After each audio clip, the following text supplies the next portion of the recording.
जय श्री राम। आइए सुनते हैं महाराज जी से हास्य के साथ कुछ ज्ञान की बातें। एक बार 1000 रुपए की इनाम रखी। चंचल घोड़ा, इस पर कोई बैठकर सवारी करके बता दे।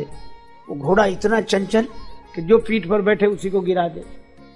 एक आदमी बोला मैं इनाम जीतूंगा, 1000 रुपए में बैठूंगा। बैठा, घोड़े पर बैठा। घोड़े ने छलांग लगाई। एक बार में एक हाथ आगे खिसक गया, दूसरी बार में यहाँ सिर तक, तीसरी बार में गिर गया। लोगों ने कहा हार गया, हार गया। बोला कौन? उठकर खड़ा, बोल कौन कहता हार गया? जीत गया हूं, 1000 रुपए दो। बोले कहा कि धूल तो झड़ाओ, नीचे गिर गए। कहा हम नीचे गिरे ही नहीं। कहा क्यों नहीं गिरे? सबके सामने गिरे। बोले सब कहते रहे, हम माने तब तो गिरे ही नहीं। गिरे नहीं तो फिर घटना क्या घटी?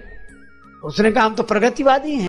घोड़े ने छलांग लगाई, एक हाथ आगे बढ़ गए, दूसरी छलांग में सिर तक आ गए, और तीसरी छलांग में गिरे नहीं, हम तो आगे बढ़ रहे थे। अब घोड़ा ही खत्म हो जाए तो हम क्या करें? कुछ लोग ऐसे भी गिरने को भी गिरना नहीं मानते, दुर्गति को भी प्रगति, तो आगे बढ़ रहे। एक आदमी रास्ते से जा रहा था, दूसरा आदमी छत पे टहल रहा था, पान खाए हुए था, बिना सोचे समझे पान की पीक नीचे चला दी। और राहगीर बेचारा टोपी लगा, उसके सिर पे गिरी। तो उसने ऐसे देख के कहा कि भाई साहब नीचे देखकर नहीं थूक सकते? तो भी उसको गलती मान के, भाई गलती हो गई, माफ करो भाई ना। कहा कि भाई साहब नीचे देखकर नहीं थूक सकते। क्या बोला? तुम ऊपर देखकर क्यों नहीं चलते? उसने कहा गनीमत है कि ऊपर देखकर नहीं चल रहे थे, सिर का स्थान मुंह ही होता है। अभिमानियों की ऐसी ऐसी हालत है महाराज। दो में झगड़ा हुआ, एक ने कहा ऐसा तमाचा मारेंगे कि तुम्हारे 32 दांत नीचे आ जाएंगे। दूसरा भी गुस्से में था, कहा हम ऐसा तमाचा मारेंगे कि तुम्हारे 64 दांत नीचे आ जाएंगे। तीसरा बोला जरा होश में, 64 होते भी हैं तो भी गलती नहीं मानी। क्या बोला?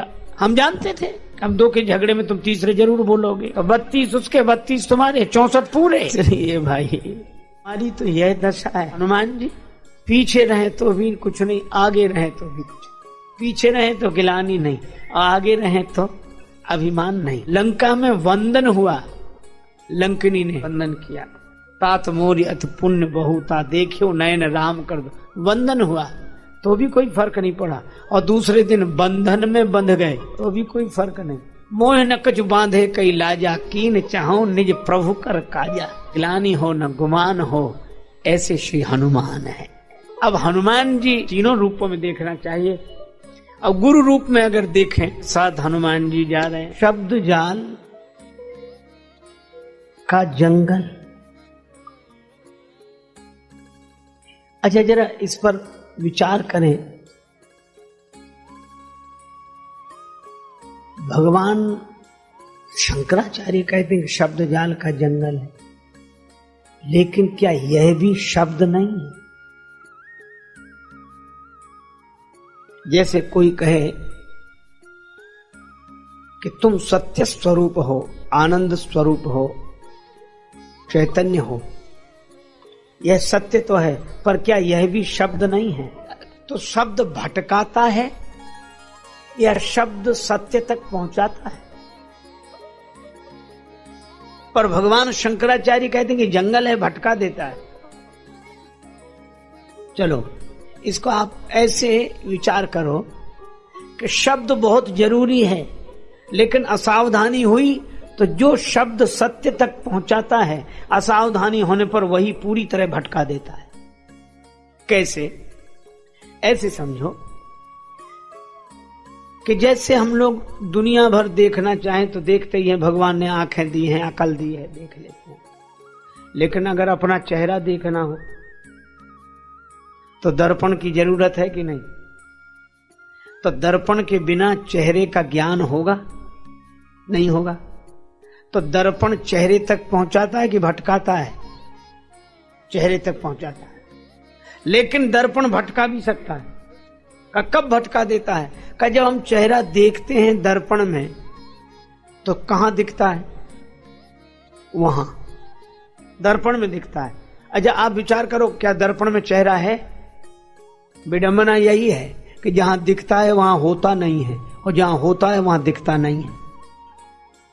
जहां होता है वहां दिखता नहीं, और जहां दिखता है वहां होता नहीं। अब दर्पण में दिखने वाले चेहरे को ही कोई सत्य समझ ले और जिंदगी भर उधर हाथ मारे कि इसकी नाक पकड़ने, कान आएगा कभी पकड़, और कभी सोचे कि हो सकता है कि हम भोजन करके पकड़ रहे हैं इसलिए फलाहार करें तो शायद आ जाए, व्रत करने से आ जाए। कितनी भी साधना की जाए पकड़ में नहीं आएगा, और दिखेगा वहीं जहां पकड़ में नहीं आएगा। तो करें क्या? अगर दर्पण में दिखने वाले चेहरे को ही सत्य समझ लिया तो दर्पण ने आपको पहुंचाया नहीं, भटका दिया। लेकिन दर्पण में दिखने वाले चेहरे की ओर हाथ न बढ़ाकर, जिधर दिख रहा है उधर हाथ न बढ़ाएं, जिधर से दिख रहा है उधर हाथ लौटाएं। तो उधर दिखने वाली नाक उधर हाथ बढ़ाने से पकड़ में नहीं आती, इधर लौटाने से जब इसे पकड़ते हैं तो उधर वाली अपने आप पकड़ में आ जाती है।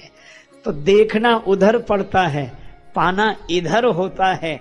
इसी तरह सत्य का चेहरा शब्द के दर्पण में दिखाई देता है, लेकिन सत्य शब्द में नहीं होता है, सत्य शब्दातीत होता है। इसलिए देखो शब्द में, पाओ कहीं और। भगवान श्री राम कृष्ण देव कितना सुंदर उदाहरण देते हैं कि पंचांग बिल्कुल सही सूचना देता है कि इतने समय इस दिन इतना पानी बरसेगा। बिल्कुल सही सूचना पंचांग देखकर बताया कि इस समय तो वर्षा का योग है, सही सूचना। पर वे कहते हैं कि पूरे पंचांग को निचोड़ डालो, एक बूंद भी पानी नहीं गिरेगा उससे। अच्छा, अगर आज का उदाहरण देखें, रेलवे टाइम टेबल, कई बार यही लोग आपको रुको नहीं बता दो, इस समय ये गाड़ी है, इस समय ये गाड़ी है, सभी गाड़ियां हैं उसमें, सभी रेलगाड़ियां हैं, लेकिन सभी होने के बाद भी एक भी हो सकती है उसमें, इतनी सी किताब में रेलगाड़ी। अब कोई रेलवे टाइम टेबल में लिखी रेलगाड़ी को ही सत्य समझ ले तो कहीं पहुंचेगा? कहीं नहीं पहुंचेगा। लेकिन दूसरी बात भी है, दूसरी बात यह है कि अगर रेलगाड़ी में लिखी हुई रेलगाड़ियों को असत्य समझ ले तो भी क्या कहीं पहुंचेगा? तब बड़ी विचित्रता है। उसमें लिखी हुई रेलगाड़ी को सत्य भी समझना है और सत्य नहीं भी समझना है, क्योंकि उसमें लिखा बिल्कुल सत्य है पर वहां मिलेगा नहीं। इसी तरह कुछ लोग हैं जो ग्रंथों का विरोध करने लगते हैं, निंदा करने लगते हैं, और कुछ लोग हैं जो ग्रंथों के शब्द और अक्षर को बस ऐसा पकड़ लेते कि बस शास्त्र, और शास्त्र को ही शस्त्र बना के प्रहार करते रहते। दो ही तरह के लोग होते हैं, कुछ लोगों के हाथ में शस्त्र होता है, कुछ लोगों के हाथ में शास्त्र। और शस्त्र का अगर अभिमान आ जाए तो वे लोग भी समाज को कम नहीं सताते, और शास्त्र का अगर अभिमान आ जाए तो वे लोग भी समाज को कम नहीं सताते। इसलिए भाई, शास्त्र तो ऐसे समझो जैसे पंचांग, शास्त्र तो ऐसे समझो जैसे रेलवे टाइम टेबल। ये बात सही है कि पुस्तक, उसका नाम है पुस्तक, उस तक नहीं पहुंचाती, ये केवल पुस्तक है। अंग्रेजी बोलते पुश करो, ये पुस्तक मतलब उस दिशा में धक्का देने के लिए है। लेकिन फिर वही बात कहें, उस तक भले ही ना पहुंचाए, लेकिन पुस्तक के बिना कोई उस तक पहुंचा भी नहीं है आज तक। रेलवे टाइम टेबल में देखे बिना कोई सही रेलगाड़ी तक पहुंचा भी नहीं है। लेकिन अगर कोई रेलवे टाइम टेबल में लिखी हुई रेल को ही सत्य समझे, या भगवान श्री राम कृष्ण देव के दिए हुए उदाहरण के अनुसार पंचांग में पानी की सूचना पाकर कोई पंचांग से ही पानी पाकर प्यास बुझाना चाहे, बस यही होती है कठिनाई।